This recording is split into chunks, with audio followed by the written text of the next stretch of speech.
Yuk jadi bagian dari dakwah kami. Dukung operasional dakwah dan sosial kami, raih pahala amal jariah yang terus mengalir sampai hari kiamat. Assalamualaikum warahmatullahi wabarakatuh. Alhamdulillah. Selalu saja lisan kita memuji dan memuja Allah. Sebagai seorang yang beriman, kita sangat yakin bahwasanya dua susunan kata ini, Alhamdulillah, adalah dua susunan kata syukur.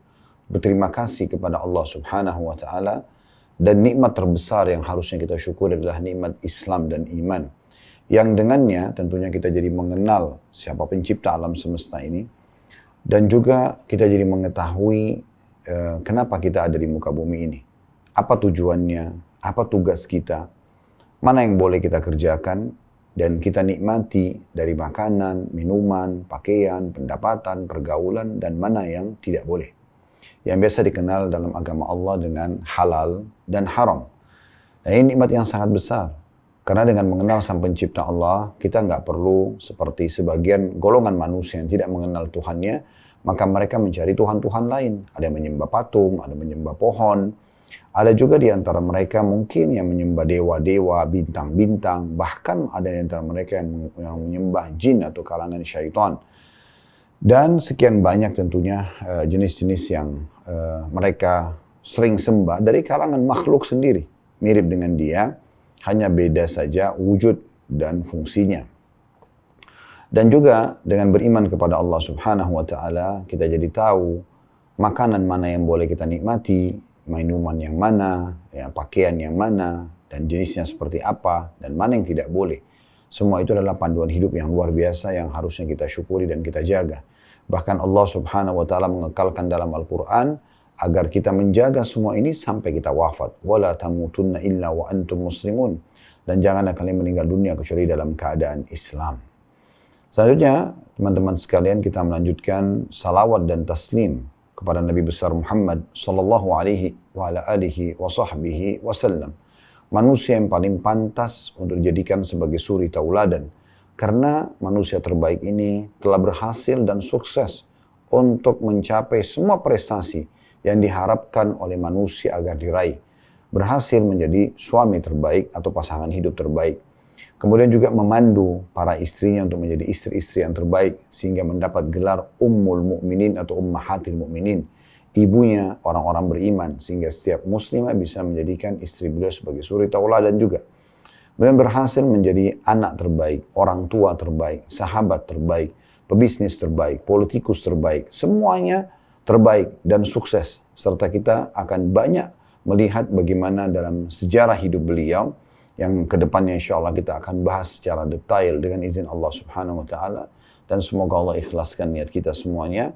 Dan di situ kita bisa mengambil pelajaran yang sangat banyak dari kehidupan beliau dan bagaimana sempurnanya kehidupan beliau sallallahu alaihi wasallam. Dan tentunya buah tidak akan jauh dari pohonnya, sebagaimana kita tahu kalau kita jadikan beliau sebagai suri tauladan, kita pun akan sukses bersama beliau. Kita akan mengkaji sirah nabawiyah dan tentunya kajian ini sudah ada di YouTube. Kami sudah angkat, namun kajian ini kami siaran ulang atau kami akan coba memulangi lagi materi ini. Mungkin dengan beberapa tambahan informasi dari yang sebelumnya, ataupun misal untuk mereview kembali, mengingatkan kembali kaum muslimin tentang sejarah hidup manusia terbaik, yaitu baginda Nabi sallallahu alaihi wasallam. Siapa di antara kita teman-teman sekalian tidak bangga untuk mencontohi orang yang dipilih oleh Allah Subhanahu wa Ta'ala secara khusus untuk membawa dan mengemban risalah langit, memperkenalkan pada manusia tentang siapa Tuhan, dan juga mengajarkan kepada mereka apa saja yang bisa membawa kepada kebahagiaan mereka, bukan cuma di dunia tapi juga di akhirat. Dan tentunya juga manusia yang sangat sempurna dari sisi fisiknya dan dari sisi akhlaknya. Kadang-kadang banyak di antara manusia menjadikan seseorang atau sosok figur sebagai idolanya hanya karena punya kelebihan fisik misalnya. Hanya karena tampan misalnya, hanya karena kekar misalnya, hanya karena cantik kalau wanita misalnya. Ada juga orang mungkin karena karakter, bawaan seseorang, ya, karakter dia sangat baik, mulia. Ada juga mungkin orang karena hartanya, ada juga orang karena jabatannya. Namun semua itu ada pada figur yang kita pelajari ini, atau manusia terbaik, Nabi Muhammad SAW.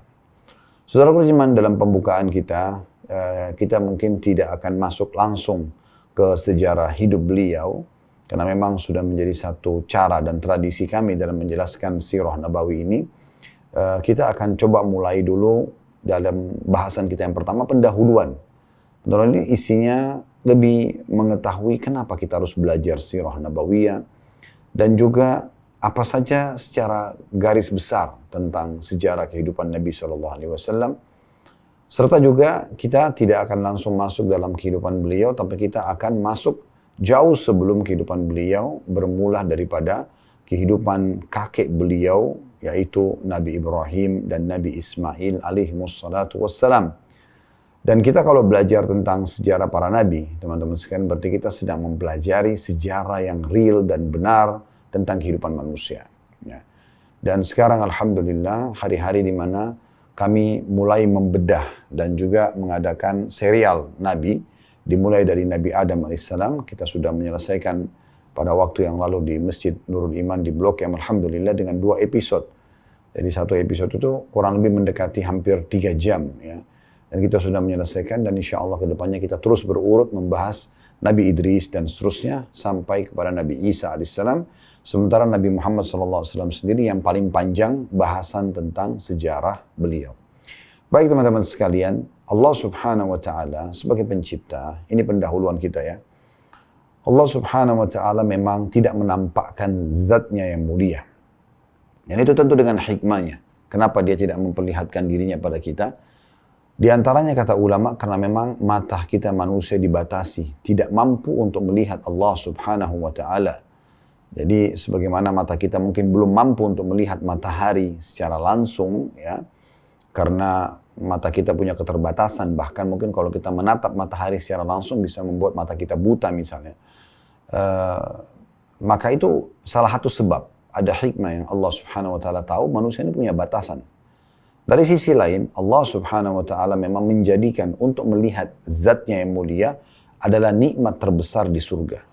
Sebagaimana disebutkan dalam banyak sekali riwayat, di antaranya kata Nabi SAW, bila ahli surga telah masuk ke dalam surga, dan Allah Azza wa Jal, Allah yang maha mulia dan maha tinggi, bertanya kepada ahli surga, dan semoga insya Allah kita termasuk orang-orang yang diajak bicara seperti ini.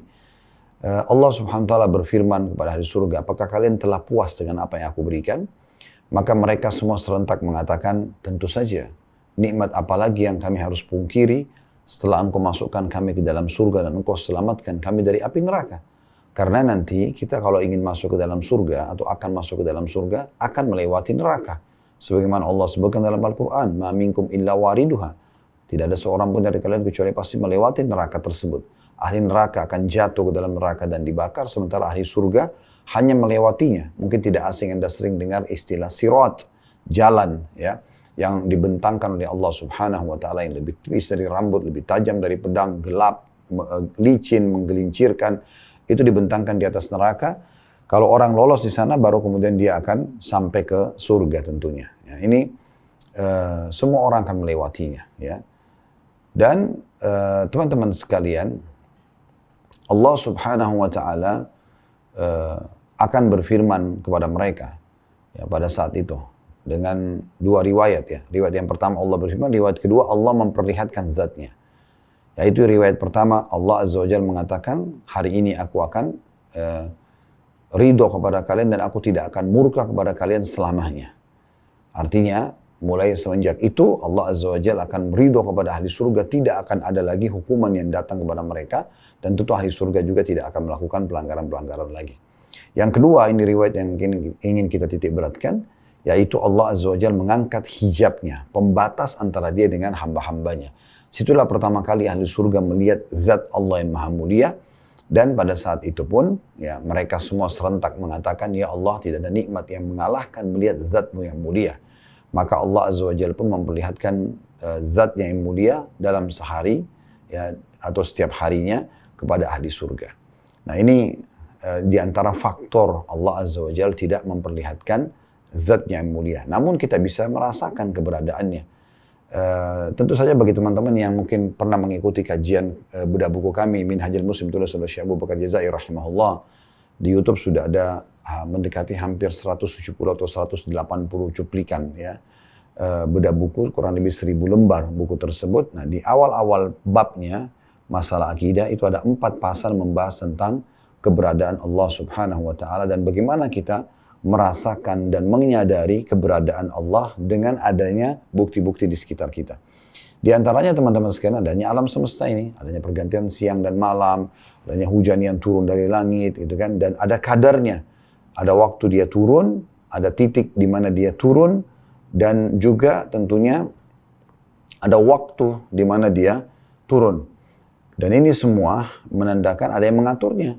Tidak mungkin sesuatu, tidak mungkin air di kamar mandi Anda tiba-tiba menyala sendiri, kerannya, maksudnya jalan, tanpa ada yang menyalakan. Kita tidak bicara kalau keran tersebut rusak. Tentu Anda akan heran kalau misalnya air tiba-tiba di kamar mandi Anda jalan tanpa sebab. Nah, begitu juga dengan air hujan yang turun dari langit. Tidak mungkin kalau tidak ada yang mengaturnya.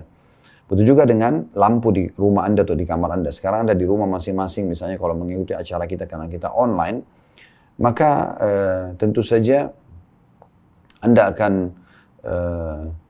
heran kalau melihat tiba-tiba lampu di rumah menyala, tidak ada yang nyalakan. Ya, atau misalnya tiba-tiba di satu ruangan yang tidak ada lampu penerangan, tiba-tiba ada lampu yang menyala. Padahal tadinya tidak ada instalasi listrik di situ, misal contoh. Pasti bagi Anda itu tidak mungkin. Bagaimana dengan terbitnya matahari, terang dan gelap ini tanpa Anda meyakini ada penciptanya? Kan gitu. Itu di antara bukti-bukti dan secara rasional diangkat oleh Syekh Abu Bakar Jazair rahimahullah, gitu kan. Belum lagi diri kita sendiri, apapun yang ada di sekitar kita, tumbuh-tumbuhan, hewan-hewan, ya, populasinya, warna, corak, karakter dan segala macam. Semua itu sangat kaya yang menunjukkan harus ada yang menciptakan itu. Tidak mungkin tidak ada yang menciptakan. Nah, ini sebagai seorang muslim kita dikerucutkan dan dipandu ada Tuhan satu, la ilaha illallah. Tidak Tuhan yang berhak disembah kecuali Allah, dan kita lihat di langit sana, apapun yang dijangkau oleh mata kita atau tidak dijangkau. Di bumi, di atas bumi, ya, di daratan bumi ini yang bisa dijangkau atau tidak dijangkau oleh mata kita. Dan di kedalaman lautan, kembali kepada kalimat yang mulia itu, la ilaha illallah, la ma'buda bihaqqin illallah. Tidak ada pencipta, tidak ada penguasa, tidak ada pemilik, tidak ada yang menghidupkan, mematikan, yang mengatur. Semua ini kecuali Allah Subhanahu wa ta'ala. Nah, ini memang dasar akidah. Dan memang mayoritas manusia, kurang lebih populasi manusia 7,5 miliar, 6 miliar lebih itu orang beriman kepada Allah Subhanahu wa ta'ala. Walaupun memang ada agama Yahudi, ada agama Nasrani, ada orang Muslim. Sisanya orang yang menyembah berhala, Hindu, Buddha misalnya ya, atau orang ateis, itu jumlahnya sangat sedikit. Artinya mayoritas juga manusia selain yang ada di alam semesta ini mengimani tentang keberadaan Allah Subhanahu wa ta'ala. Adanya kitab-kitab yang turun dari langit membuktikan adanya Allah Subhanahu wa ta'ala. Kita sebagai seorang muslim ada Al-Quran di depan mata kita yang bisa kita baca, dan sekarang alhamdulillah dengan terjemahannya kita bisa mentadabburi ayat-ayatnya dan kita bisa mempertemukan, ya, korelasikan antara ayat tersebut dengan ada atau alam di sekitar kita. Nah, ini semua teman-teman sekalian banyak sekali bukti tentang keberadaan Allah Subhanahu wa ta'ala. Dan Allah, ya, untuk menyampaikan kepada ciptaannya, makhluknya, manusia dan jin, ya, tentang keberadaannya, dia mengutus para nabi dan rasul. Itulah tujuan mereka diutus kepada kita semuanya. Dan tentunya nabi dan rasul ini ada perbedaan dasar, Bapak Ibu sekalian. Kalau nabi, seseorang yang Allah utus tidak membawa syariat baru, tidak ada hukum baru di situ. Dia cuma menyampaikan apa yang disampaikan oleh nabi dan rasul sebelumnya. Kalau Rasul, seseorang yang Allah utus membawa syariat baru dan menghapus syariat sebelumnya. Makanya kalau kita tanya teman-teman kita Nasrani, apakah Anda yakin orang Yahudi ini beriman kepada Allah? Pasti mereka akan mengatakan, iya. Tetapi mereka tetap dianggap kafir. Kenapa? Karena tidak melanjutkan keimanan mereka dari Nabi Musa alaihissalam dan risalah Taurat kepada risalah Nabi Isa, keberadaan atau diutusnya Nabi Isa AS dan keberadaan Injil.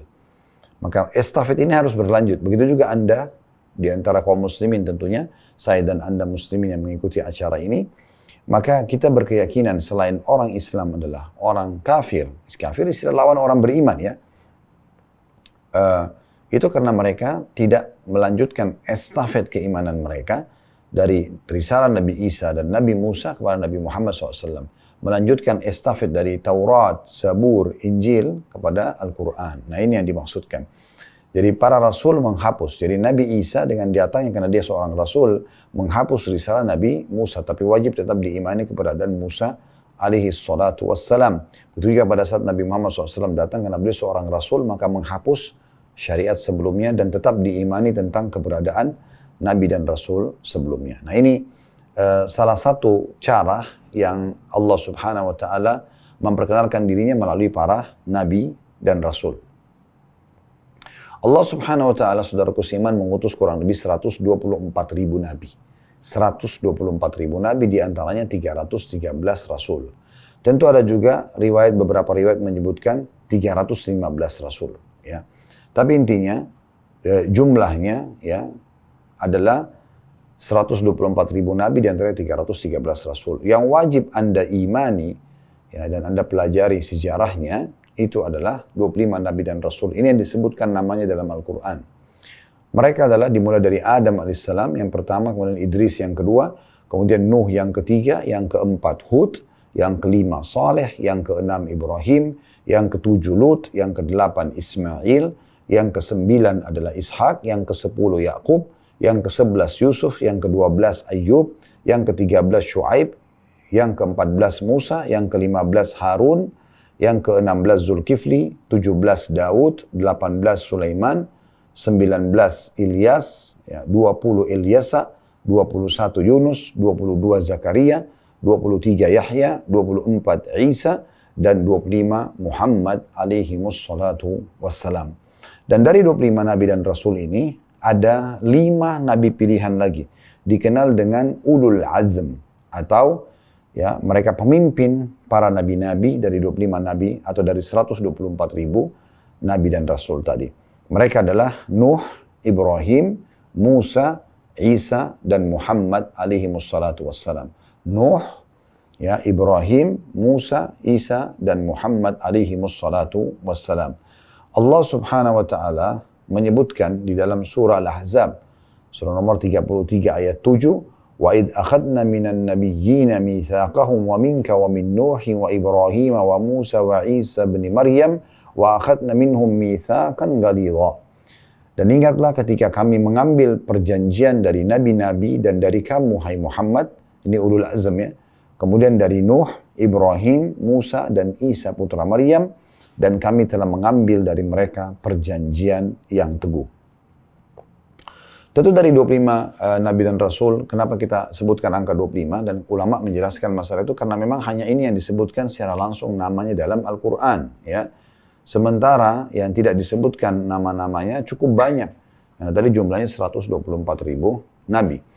Dan Allah Subhanahu Wa Taala menyebutkan dalam surah Ghafir, surah nomor 40 ayat 78, وَلَقَدْ أَرْسَلْنَا رُسُلًا مِنْ قَبْلِكَ مِنْهُمْ مَنْ قَصَصْنَا عَلَيْكَ وَمِنْهُمْ مَنْ لَمْ نقصص عليك وما كان لرسول أن يأتي بآية إلا بإذن الله فإذا جاء أمر الله قضي بالحق وخسر هنالك المبطلون.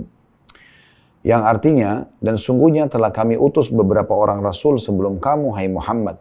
Di antara mereka ada yang kami ceritakan kepadamu, dan di antara mereka ada pula yang tidak kami ceritakan kepadamu. Kalau kepada Nabi Muhammad SAW saya tidak diceritakan, apalagi kepada kita. Ya. Tidak dapat bagi seorang Rasul membawa satu mukjizat melainkan dengan seizin Allah. Maka apabila telah datang perintah Allah, diputuskanlah semua perkara dengan adil, maksudnya hari kiamat nanti, dan ketika itu rugilah orang-orang yang berpegang kepada batil. Mengerucut lagi teman-teman, saudaraku seiman, dari 5 Nabi Ulul Azm ini adalah Nabi Muhammad alaihi salatu wassalam. Ya, ini Nabi, ini pimpinan para Nabi, sudah. Bahkan pemimpin anak Adam semuanya. Di dalam hadis Bukhari, kata Nabi SAW, ya, Ana sayyidu wala Adam wala fakhr. Aku adalah pemimpin seluruh anak Adam.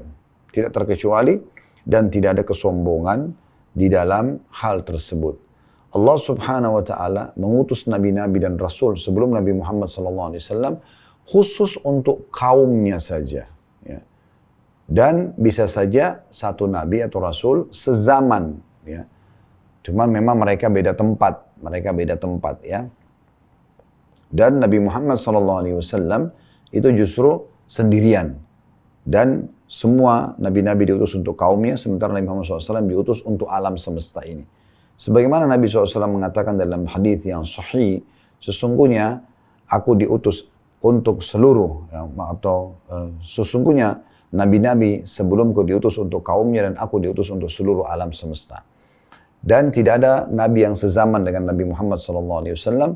Tapi nabi-nabi yang lain tentunya ada yang sezaman. Kita tahu, Bapak Ibu mungkin tidak asing sering membaca surah Al-Kahfi di malam Jumat, ya, atau di hari Jumat. Karena kata Nabi SAW, siapa yang membaca surah Al-Kahfi di hari Jumat, maka Allah akan menjadikan baginya cahaya antara dia sama Baitul Atiq atau Ka'bah, ya. Intinya, surah Al-Kahfi tidak asing bagi kaum muslimin, surah nomor 18 dalam Al-Quran. Karena ini setiap pekan kita dianjurkan untuk membacanya. Nah, di situ ada kisah tentang Nabi Musa alaihissalam dengan nabi lain namanya Khidir. Walaupun Khidir ini tidak disebutkan namanya dalam Al-Quran dan tidak masuk dalam hitungan yang 25 karena Al-Quran tidak menyebutkan namanya, namun pernah disebutkan di dalam hadis-hadis yang sahih dari Nabi SAW. Tapi di masa Nabi Musa ada yang sezaman dengan beliau, saudaranya sendiri Nabi Harun, bahkan satu lokasi dakwah, satu titik dakwah juga, satu kaum yang didakwakan itu Bani Israel. Namun ada nabi lain, Nabi Khidir hidup di wilayah yang berbeda. Kita tahu sebelumnya ada Nabi Ibrahim alaihissalam dengan ponakannya Nabi Lut.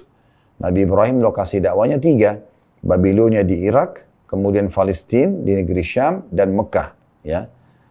Sementara Nabi Lut cuma satu titik saja, yaitu Jordania sekarang, yang ada Laut Mati. Makanya kalau Anda cek di Google tentang lokasi, ya, kaum Lut, maka diarahkan kepada Laut Mati yang ada di wilayah Jordania atau perbatasan Jordan sama Palestina. Padahal sebenarnya Nabi Ibrahim lokasi dakwanya Palestina, seberangnya itu hanya dipisahkan dengan Laut Mati atau ada juga sebagian dipisahkan dengan lembah saja padang pasir.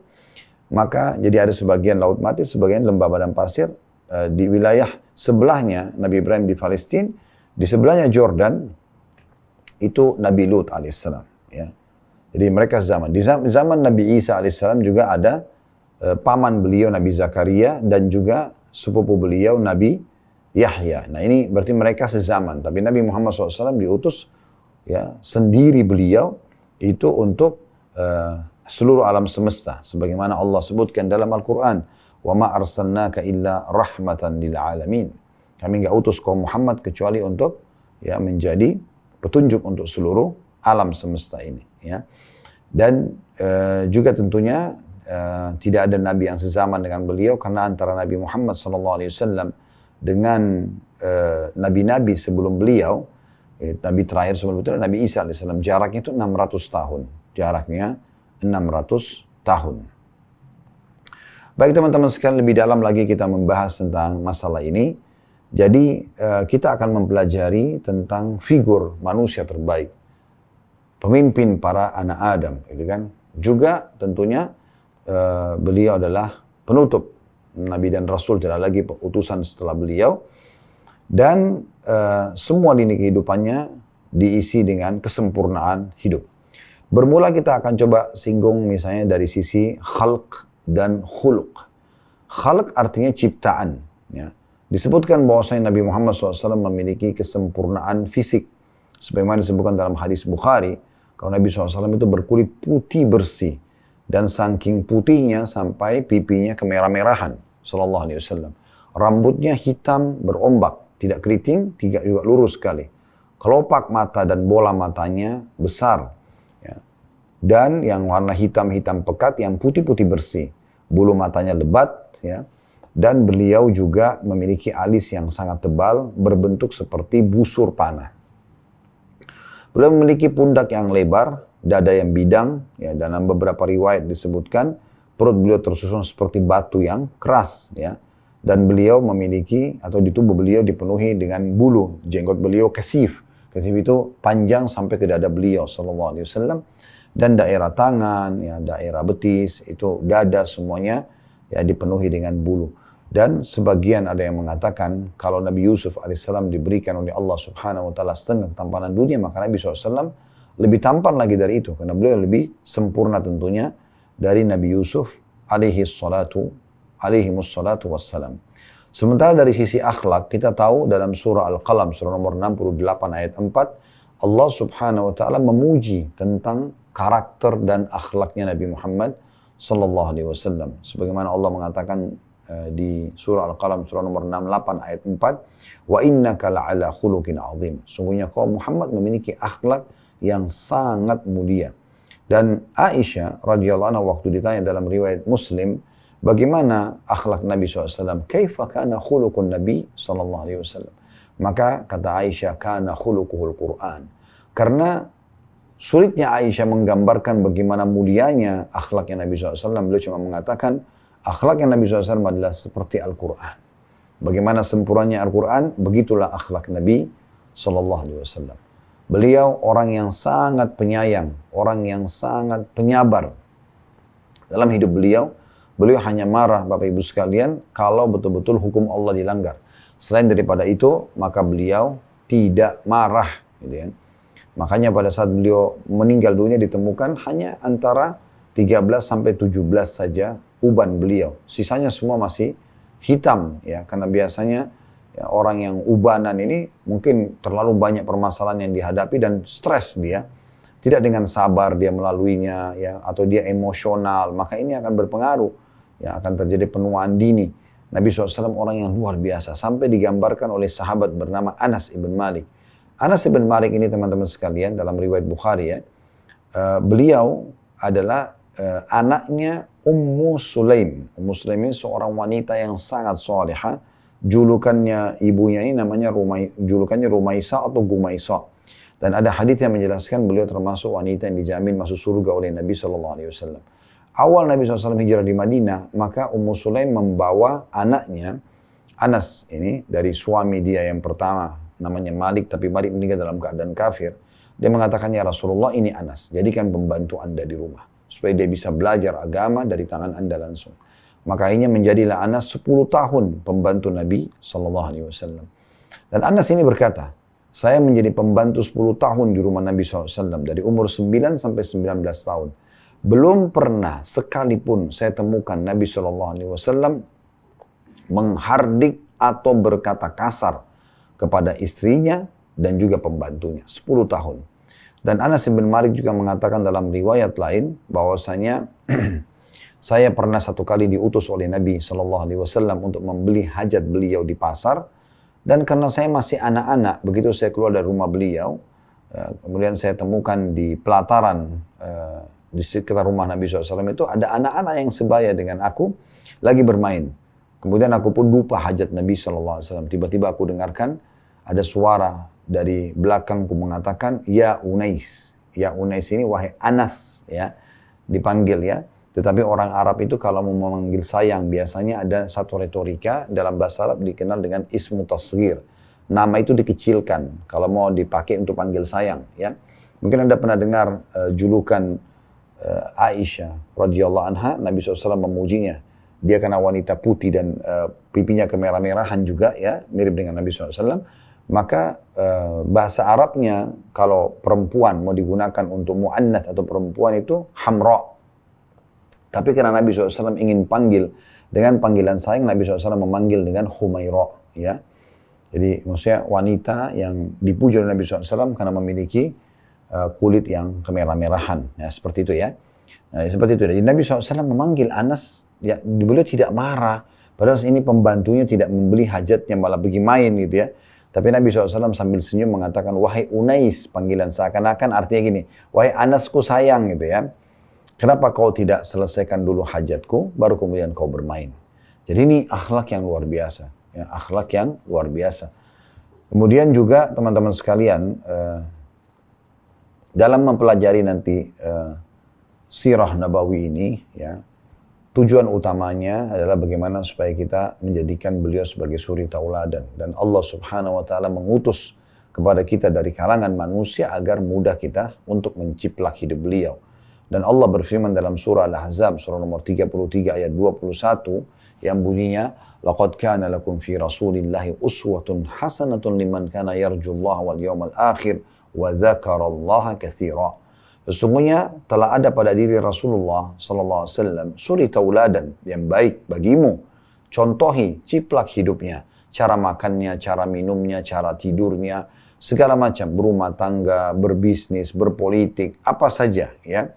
Semuanya ya, kita mengikuti beliau sebagai suri tauladan bagi orang yang mau mengharapkan rahmat Allah dan juga akan mendapatkan balasan yang baik di akhirat tentu dengan surga, dan juga dia ingin berzikir kepada Allah dengan zikir yang banyak. Dengan mempelajari sejarah manusia terbaik ini atau Nabi SAW yang dipilih langsung oleh Allah Subhanahu Wa Taala, ya, banyak sekali manfaat-manfaat yang akan didapatkan.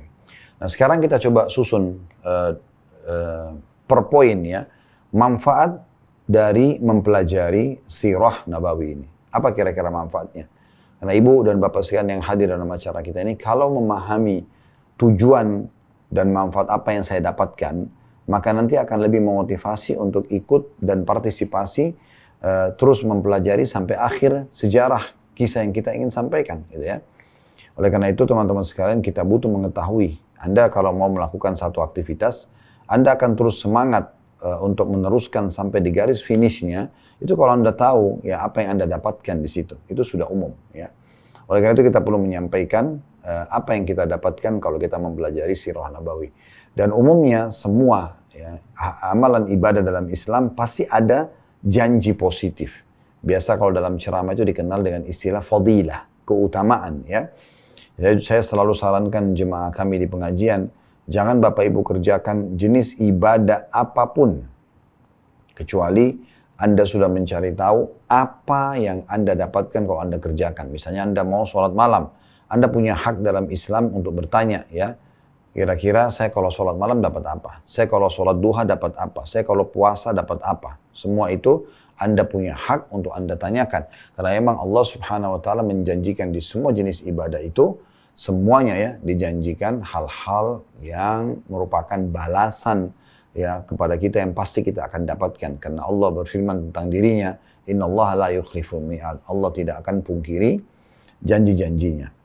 Yang paling pertama tentunya yang bisa kita dapatkan nantinya kalau kita belajar sirah Nabawi adalah kita lebih mengenal ya pribadi beliau. Karena memang kita kalau mau belajar dari seseorang atau menjadikannya sebagai idola, kita harus tahu apa kira-kira ya sejarah hidup orang ini sehingga kita tertarik untuk terus mempelajarinya. Bagaimana kita akan mempelajari lebih dalam nanti di awal sekali pernikahan ayahnya Abdullah dengan ibunya Aminah, dan baru saja 6 bulan berjalan pernikahan dan Aminah hamil, maka meninggallah Abdullah, kemudian Aminah pun berjalan sendiri sampai melahirkan Nabi SAW. Dan bagaimana prosesi melahirkannya Aminah. Kejadian-kejadian besar apa yang terjadi pada saat melahirkan Nabi Muhammad SAW. Karena banyak sekali kejadian yang unik pada saat itu ya. Nanti akan kita paparkan panjang lebar dalam kajian kita tentunya. Tentang masalah Nabi SAW lahir dalam kondisi sudah terkhitan. Nabi SAW lahir tentunya dengan sangat muda sehingga Aminah tidak merasakan sakit. Kemudian Nabi SAW juga lahir itu menengadahkan wajahnya ke langit seakan-akan berdoa. Ya, Nabi SAW juga lahir dalam kondisi tali pusarnya sudah tidak ada ya. Dan banyak sekali kejadian-kejadian di masa hidup Nabi SAW atau di masa kelahiran Nabi SAW yang akan kita lihat nanti. Dan setelah beliau lahir, bagaimana prosesi beliau akhirnya disusui oleh Halimah Sa'diyah. Karena tradisi pada masa itu orang-orang di Mekah mereka suka anak-anak atau bayi mereka disusuin oleh wanita-wanita Badui dari padang pasir karena wanita-wanita ini memiliki fisik yang sehat dan berarti secara otomatis ASI-nya pun itu berkualitas gitu ya. Setelah itu nanti yang kita sebutkan di antara hikmah-hikmah kenapa orang-orang Arab itu berharap anak-anaknya dibawa ke padang pasir oleh wanita-wanita Badui yang kemudian wanita-wanita ini menyusui anak-anak mereka ya. Selain fisik mereka kuat juga untuk mempelajari kemurnian bahasa Arab atau dikenal dengan bahasa Fusha. Nanti insya Allah akan kita paparkan itu. Setelah dia Nabi SAW tumbuh besar sampai 2 tahun, disusui oleh Halimah, dan ternyata itu mendatangkan keberkahan yang sangat banyak. Halimah yang tadinya miskin menjadi kaya raya. Dan itu juga akan ada penyampaian tentang kisah bagaimana uniknya ya Halimah bisa menjadi kaya. Kemudian juga bagaimana prosesi pembelahan dada Nabi SAW, orang lebih di umur 6 tahun ya, oleh dua malaikat yang mengeluarkan bongkahan berwarna hitam dari dada Nabi SAW, dikenal dengan pembelahan dada. Kemudian lalu Halimah pun mengembalikan Nabi SAW kepada ibunya Aminah, dan setelah diterima, Aminah sempat membawa Nabi SAW menuju ke Madinah untuk bertemu dengan keluarga ibunya yang dikenal dengan suku Najjar di Madinah. Setelah kembali silaturahim dengan keluarga ke wilayah Mekah, tepatnya di satu wilayah namanya Rabwah, disitulah meninggal ibu Nabi SAW. Jadi dalam umur 6 tahun Nabi SAW sudah yatim piatu, ayah dan ibunya sudah meninggal. Kemudian setelah itu dari umur 6 tahun sampai 8 tahun tumbuh besar di tangan kakeknya Abdul Muttalib, dan disinilah Nabi SAW belajar tentang kepemimpinan. Karena hampir setiap hari Abdul Muttalib duduk di majelisnya sebagai pemimpin Mekah, dan nanti akan kita paparkan juga tentunya rahasia kenapa bisa Abdul Muttalib menjadi pemimpin atau raja Mekah ya sebelum lahirnya Nabi Muhammad SAW. Dan akhirnya Abdul Muttalib itu selalu tiap hari duduk dalam satu majelis dan dikelilingi oleh tokoh-tokoh Quraisy, dan dia selalu memecahkan permasalahan-permasalahan mereka. Dan Nabi SAW selalu hadir selama 2 tahun di situ. Kata ahli sejarah tujuannya agar beliau tahu dan mempelajari bagaimana kedepannya memecahkan permasalahan-permasalahan di tengah-tengah masyarakat. Kemudian setelah 8 tahun kakeknya Abdul Muttalib meninggal dunia, dan nanti juga akan kita ceritakan tentang Abdul Muttalib ini, siapa sebenarnya namanya, kenapa namanya Abdul Muttalib, ada cerita sendiri tentunya yang akan kita paparkan nanti insya Allah. Kemudian setelah itu, dari umur 8 tahun sampai umur 25 tahun beliau tinggal bersama pamannya Abu Talib. Dan kebetulan Abu Talib ini karena orang miskin dan memiliki anak yang banyak, maka di umur 8 tahun itulah mulai Nabi SAW bekerja sebagai penggembala kambing, yang pada masa itu profesi menggembala kambing adalah profesi yang sangat baik, sangat mulia gitu ya. Profesi yang sangat baik dan sangat mulia, karena memang profesi ini ya, pada waktu itu di Mekah sangat terkenal gitu ya, dan mendatangkan income. Orang-orang rata-rata rumah-rumah masyarakat waktu itu punya gembalaan domba, dan mereka butuh orang yang amanah yang akan menjaga domba-domba mereka dari serangan serigala dan yang lainnya gitu ya. Hewan-hewan, dan juga diberikan makan yang cukup sehingga gembalaan tersebut berkembang biak. Dan pada saat itu Nabi SAW mengembala domba, ya, mengembala domba.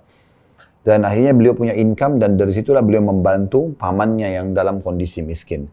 Terus saja berjalan, Nabi SAW sudah punya income pada saat itu dari 8 sampai umur 21 tahun. Sebagian riwayat menyebutkan sampai umur 25 tahun. Ya. Yang jelas Nabi SAW mengatakan dalam hadis Bukhari, tidak ada seorang Nabi pun kecuali pasti mengembala domba. Dari umur 21 tahun sampai umur 40 tahun di masa kenabian, kurang lebih 19 tahun. Kalau tadi mengembala kambing sekitar 13 tahun. Dari umur 8 sampai 21, sekitar 13 tahun. Kalau kita ambil riwayat yang lain, dari umur 8 sampai 25 tahun, itu berarti tentunya lebih dari 13 tahun ya. Berarti beliau sekitar, berarti 14 tahun kalau 22, 15 tahun kalau 23, kemudian 16 tahun, berarti sekitar 17 tahunan beliau menjadi pengembala domba. Tapi kalau kita pegangi, dan ini yang sering saya pegangi riwayatnya, itu dari umur sampai umur 21 tahun. Nah 21 sampai umur 40 tahun, ini berarti 19 tahun.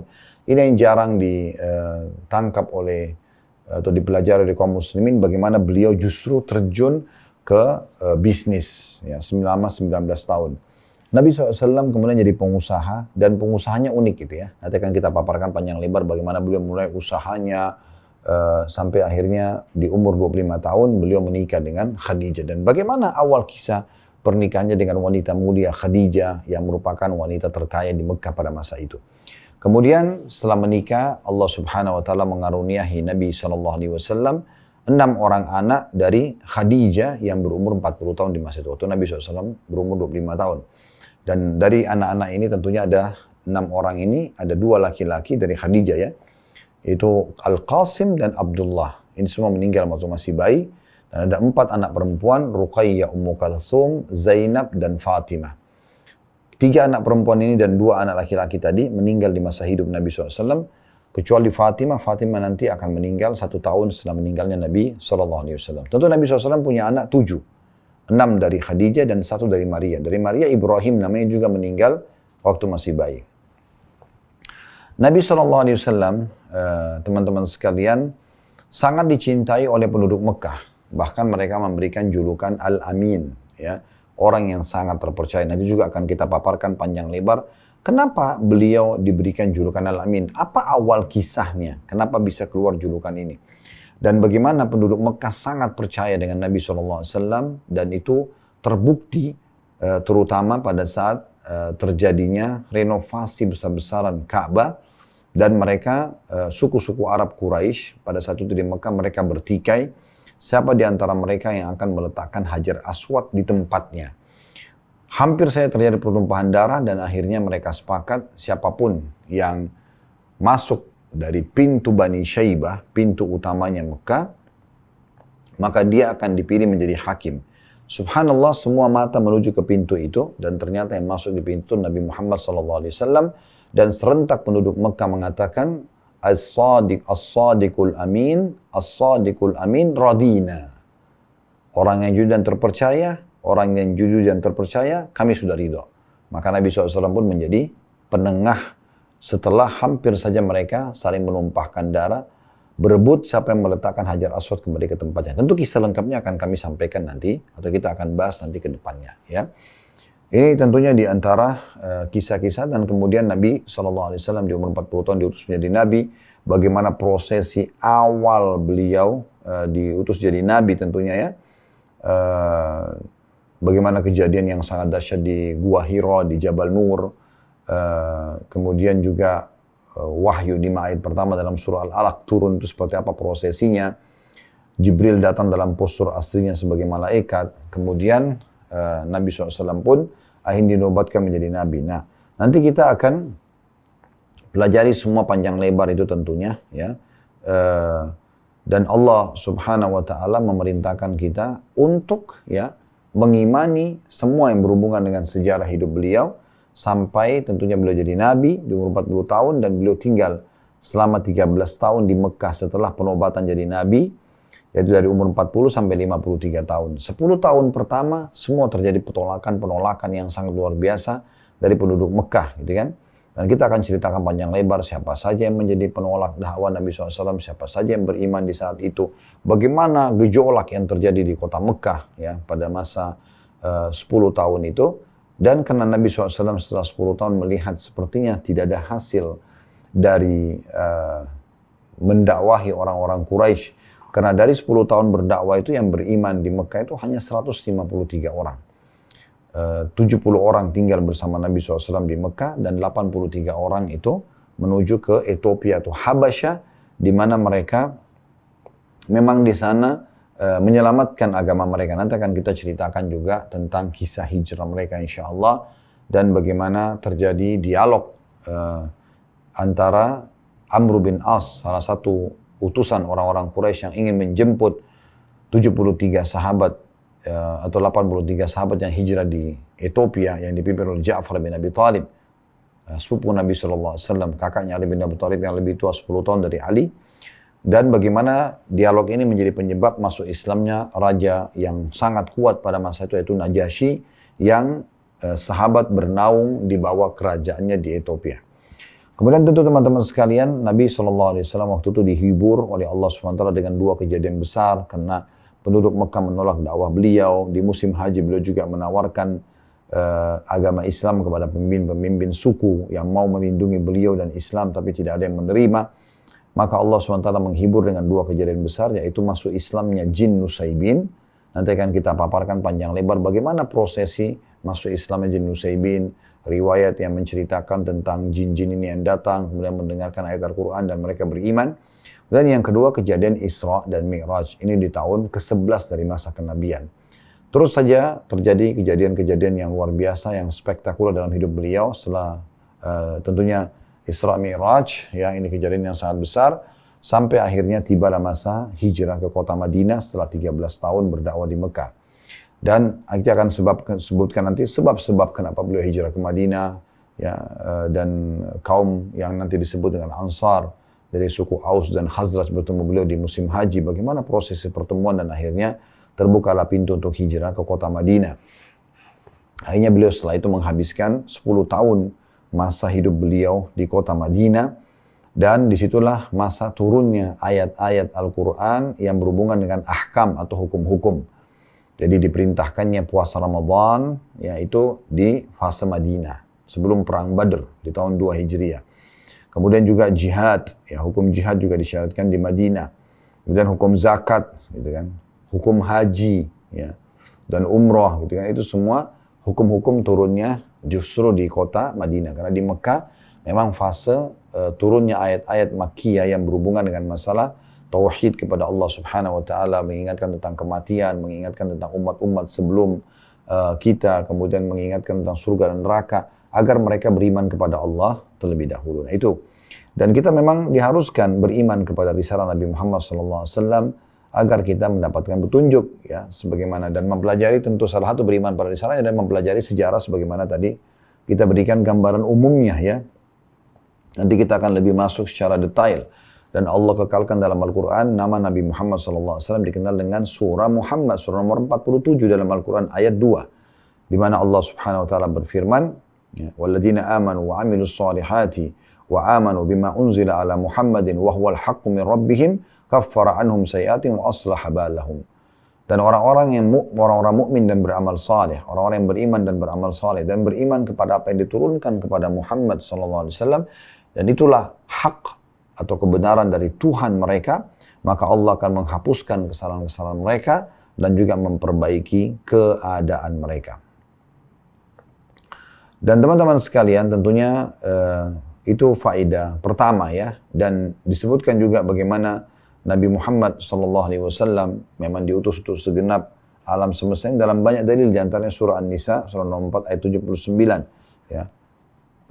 Wa arsalnaka lin-nasi kaffah, dan kami utus kalian kepada manusia secara keseluruhan, ya.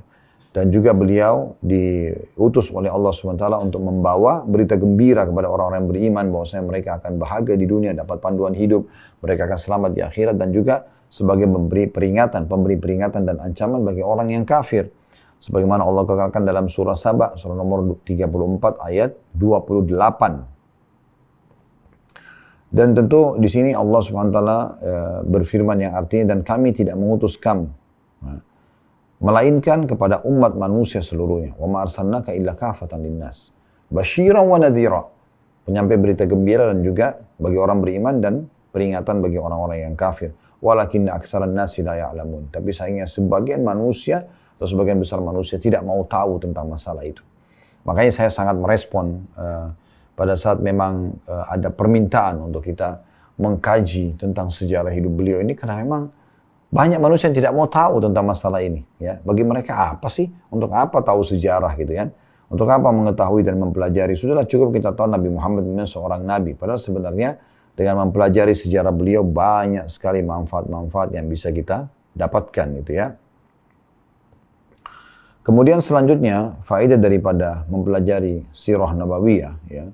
Yang kedua, ini akan mengenalkan kita lebih dekat lagi, ya, kepada Allah Subhanahu wa taala. Jadi selain mengenal Nabi SAW dengan panjang lebar tadi, kita juga tidak mungkin mengenal Allah Subhanahu wa taala kecuali, ya, melalui Nabi Muhammad SAW. Kalau Anda mau mengenal siapa Allah, siapa pencipta alam semesta, siapa yang menggantikan siang dan malam, siapa yang menurunkan hujan dari langit, tidak ada yang bisa mendapatkan atau memberikan pada informasi lengkap kecuali Allah Subhanahu wa taala, kecuali Nabi Muhammad SAW. Dan Allah menyampaikan melalui beliau. Jadi kita bisa mengenal Allah melalui Nabi Muhammad SAW. Di antara juga faedah daripada mempelajari sirah nabawi ini, kita jadi mengetahui manusia-manusia pilihan yang ada di sekitar Nabi Muhammad SAW. Itulah para sahabat beliau, ya. Kita bisa menjadikan suri tauladan. Ada Abu Bakar, ada Umar, ada Utsman, ada Ali. Semua itu nanti kita bisa pelajari melalui sirah nabawi. Kita jadi tahu, oh ternyata masuk Islamnya Abu Bakar itu begini, masuk Islamnya Umar itu begini, ya, cerita Utsman, Ali, Talha, Zubair, ya Abu Darda, Abu Ubaidah, Abdurrahman bin Auf dan seterusnya. Banyak sekali nama-nama mereka yang biasa kita dengar, kita bisa tahu dari sirah nabawiyah tentang masalah bagaimana masuk Islamnya mereka, bagaimana kiprah mereka, bagaimana mereka istiqamah dan komitmen sampai meninggal di atas keimanan, gitu kan. Dan juga kita pelajari nanti dalam sirah nabawi, ternyata ada juga orang yang masuk Islam di masa Nabi SAW, mereka munafik, pura-pura masuk Islam. Dalam mempelajari sirah, kita jadi tahu siapa orang-orang munafik. Ini bisa kita jadikan sebagai faedah yang keempat, ya. Kita akan tahu siapa orang-orang munafik dan siapa orang-orang kafir dalam gambaran, ya, Islam. Karena Nabi SAW mengajarkan kepada kita siapa yang dicap sebagai orang kafir, siapa yang dicap sebagai orang munafik, ya. Allah turunkan surah Al-Kafirun, Allah turunkan surah Al-Munafikun. Ada penjelasan masalah itu. Juga di antara tentunya yang kita bisa dapatkan faedah dari mempelajari sejarah Nabi SAW, ya, yaitu kita mengetahui sebab nuzul, sebab turunnya ayat-ayat Al-Quran. Bapak Ibu sekalian, kalau kita belajar Al-Quran dan kita tahu sebab turunnya ayat Al-Quran, maka secara otomatis kita akan lebih faham apa yang sedang Allah inginkan dalam ayat tersebut. Dan semua sebab nuzul Al-Quran itu diambil dari sirah nabawi, semuanya. Karena sirah nabawi nanti Bapak Ibu akan lihat, oh ternyata turunnya surah Ad-Duha lengkap. Itu justru setelah 6 bulan wahyu terputus. Ya. Waktu Nabi SAW turun dari Gua Hira, menerima 5 ayat pertama dalam surah Al-Alaq. Nah setelah itu Nabi SAW ketakutan sekali, karena Jibril datang dalam postur aslinya sebagai malaikat.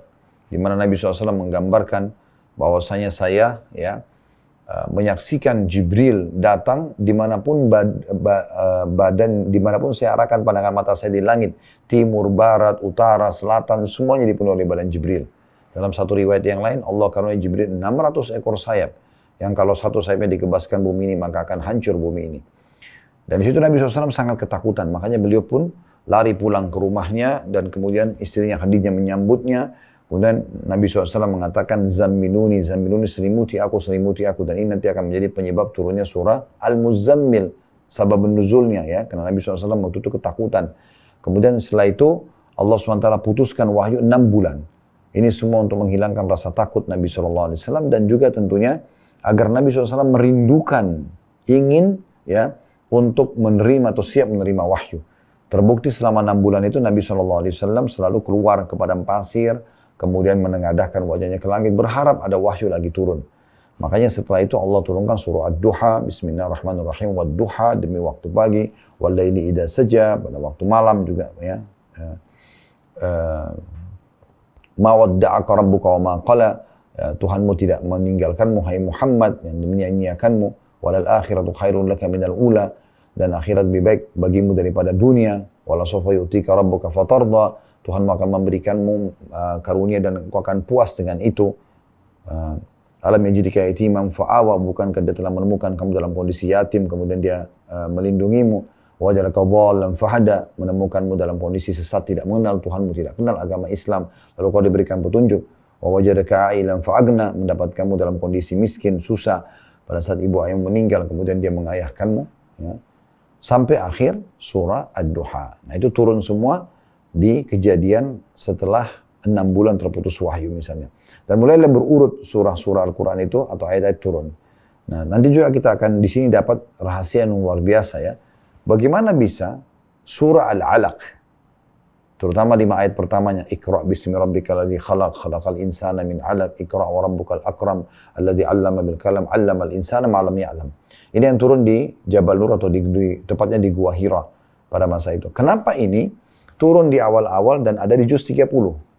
Kenapa justru Al-Fatihah yang turun jauh setelah itu berada di surah nomor 1? Kenapa justru Al-Baqarah turun di surah nomor 2? Dan juga dalam surah Al-Baqarah sendiri, ayat-ayatnya itu sangat variatif, ya. Dari 280 sekian ayat, tidak semua turun sekaligus, ya. Ada yang turun pada waktu ini, ada yang turun di beberapa waktu setelahnya. Tapi bagaimana bisa ini menjadi satu surah? Bagaimana bisa ada urutan surah Al-Quran 114 surah itu dari 1 Al-Fatihah, surah nomor 1, surah nomor 2, Al-Baqarah nomor 3, Al-Imran nomor 4, An-Nisa nomor 5, Al-Ma'idah nomor 6, Al-An'am, begitu seterusnya, ya. Al-Anfal, At-Taubah, Yunus, sampai surah An-Nas.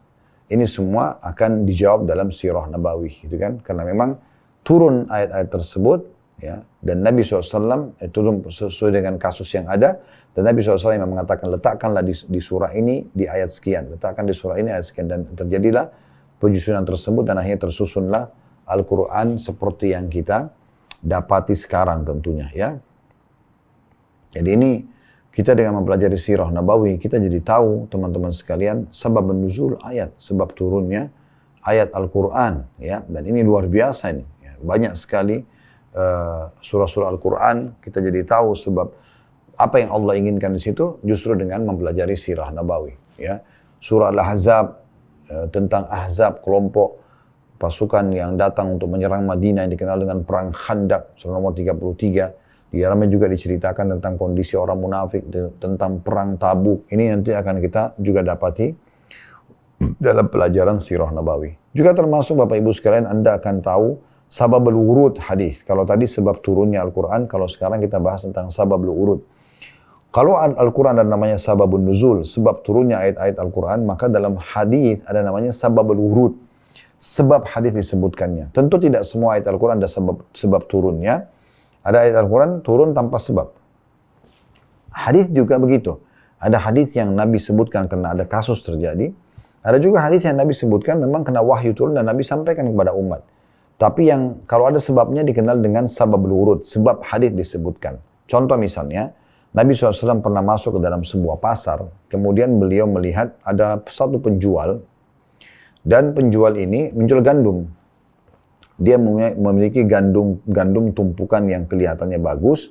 Tetapi waktu Nabi SAW masuk dan melihat di bagian dalam susunan gandum itu ternyata basah. Jadi dia mencampur antara yang buruk sama yang basah sama yang kering, ya. Maka Nabi SAW tanya, apa ini? Ya, dia mengatakan, sesungguhnya ini basah kena hujan ya Rasulullah. Maka Nabi SAW mengatakan, hendaknya engkau memperlihatkan yang basah ini dan dipisahkan dari yang kering agar manusia melihatnya dan mereka bisa memilih, terserah mau beli yang mana, gitu ya. Lalu Nabi SAW mengatakan dalam hadis yang masyhur, man ghasyana falaysa minna, siapa yang menipu kami bukan dari golongan kami, bukan dari golongan kami, gitu ya. Ini satu hal yang luar biasa yang bisa kita ambil dari pelajaran sirah Nabawi, gitu ya. Dan cukup banyak tentu yang bisa kita ambil. Nah, di antaranya juga yang kita bisa tahu, kita jadi tahu melalui sirah Nabawi tentang kemuliaan agama yang Bapak Ibu anutin, agama Islam. Inilah awal sejarah agama Islam yang Anda anut. Nanti akan Anda pelajari tentang sejarah pertama sholat, sejarah pertama zakat, sejarah perintah bakti kepada orang tua, sejarah menjenguk orang sakit, sejarah berjihad, berperang, gitu kan. Kemudian sejarah bab tentang jual beli, transaksi jual beli, semua kita bisa katakan semua hukum-hukum Islam ini Anda dapatkan dari sirah Nabawi. Tapi uniknya dari sirah Nabawi ini Bapak Ibu sekalian, Anda dapat secara berurut. Oh, ternyata ini dulu yang turun, oh surah ini dulu, oh ayat ini dulu. Nah, seperti itulah Anda akan lebih mengenal tentang agama yang Anda anut ini. Dari awal sejarahnya sampai akhirnya teman-teman sekalian, kita akan masuk ke satu ranah di mana kita akan mengatakan ternyata ini loh kesempurnaan agama Islam itu. Jadi Anda lebih yakin lagi tentang kebenaran Islam sebagaimana Allah berfirman, inna dina indallahi Islam. Agama sisi Allah adalah agama Islam, gitu kan. Dan Allah mengatakan dalam ayat yang lain, wa may yabtaghi ghairal islami dinan falan yuqbala min wa huwa fil akhirati minal khasirin. Siapa yang coba-coba pilih selain agama Islam sebagai agamanya, maka tidak akan diterima dari dan dia termasuk di akhirat orang-orang yang rugi. Kenapa Anda harus percaya diri menganggap agama yang Anda anut ini benar dan Anda akhirnya mau mendakwakannya kepada orang lain? Sekarang banyak umat Islam tidak mau mendakwakan agama Islam karena mereka pikir benar nggak sih agama saya ini? Nah, sirah Nabawi akan memberikan jawaban kepada Anda kalau agama yang Anda anutin adalah agama yang benar. Inilah awal sejarah agama itu sendiri dan sampai nanti akhir ayat dan hukum yang turun. Akhirnya Allah turunkan surah Al-Ma'idah, surah nomor 5 ayat 3, potongan ayatnya, Al-yawma akmaltu lakum dinakum. Hari ini aku sempurnakan agama kalian. Ya. wa atmamtu alaikum ni'mati, dan aku sempurnakan agama nikmatku pada kalian, kata Allah. Melalui Islam ini sudah cukup semua, kalian tidak butuh agama lain. Wa raditu lakumul Islam, dan aku ridha Islam sebagai agama kalian. Maka dengan itu tanda-tanda wafatnya Nabi Muhammad SAW, dan beliau akhirnya meninggal setelah agama ini disempurnakan atau tersempurnakan dengan beliau menyampaikan semua amanah agama yang ada di pundak beliau kepada umat manusia. Dan tentu setelah itu estafetnya berjalan dilanjutkan oleh para sahabatnya. Dan alhamdulillah di playlist YouTube kami sudah ada serial sahabat lebih dari 40, mendekati 50 serial sahabat ya. Bagi Bapak Ibu yang belum tahu, kami ada kajian setiap sebulan sekali juga, itu Sabtu kedua di Blok M Square, di setiap pekan kedua, Sabtu kedua ya. Jam habis duhur sampai asar. Kita selang-selingkan ya. Sebulan ini misalnya kita bahas sejarah Nabi, bulan depan kita akan bahas sejarah sahabat. Karena bulan lalu kita sempat bahas pekan kedua tentang sejarah Nabi Adam alaihissalam. Kita mulai dengan Nabi yang pertama, nanti akan menyusul Nabi Idris dan seterusnya berurut sampai Nabi Isa alaihissalam. Sementara Nabi Muhammad SAW sudah ada tentu sejarah yang kita sudah bahas. Dan kemudian bulan depannya kita akan bahas lagi di pekan kedua serial sahabat. Dan insya Allah nanti pekan kedua di bulan Februari ini kita akan bahas sahabat Suraka bin Malik radhiyallahu anhu. Nah seperti itu kurang lebih. Nah ini gambaran teman-teman sekalian tentang muqaddimah sirah nabawiyah. Dan insya Allah ke depannya kita akan mulai masuk lebih dalam ke masalah sejarah air Zam-Zam dan juga kota Mekah. Bagaimana awal mulanya terbentuk komunitas penduduk Mekah, dari mana sejarahnya, kemudian dari mana adanya air yang akhirnya membuat air tersebut ya, menjadi sumber kehidupan masyarakat di masa itu, dan sampai sekarang kita masih menikmati air Zam-Zam ini, dan akhirnya dijadikan sebagai ibadah pun dalam meminumnya, dan kita bisa berdoa apa yang kita inginkan. Itu semua panjang lebar sejarahnya akan kita sampaikan pada pertemuan akan datang insya Allah. Semoga Allah ikhlaskan niat kita semuanya teman-teman sekalian, dan Allah memberikan manfaat yang besar dari apa yang akan kita pelajari, dan semoga Allah mudahkan dan berikan kita kesempatan dan kekuatan untuk menyelesaikan kajian sirah nabawi kita sampai wafatnya Nabi Muhammad SAW nanti, sebagaimana tadi sudah kita berikan rincian secara global tentang manfaat belajar sirah nabawi itu. Kalau benar dari Allah, silakan diambil dan diamalkan. Kalau dari saya salah, mohon dimaafkan dan saya beristighfar kepada Allah. Subhanakallahumma bihamdika, asyhadu an la ilaha illa anta astaghfiruka wa atubu ilaik. Wassalamualaikum warahmatullahi wabarakatuh.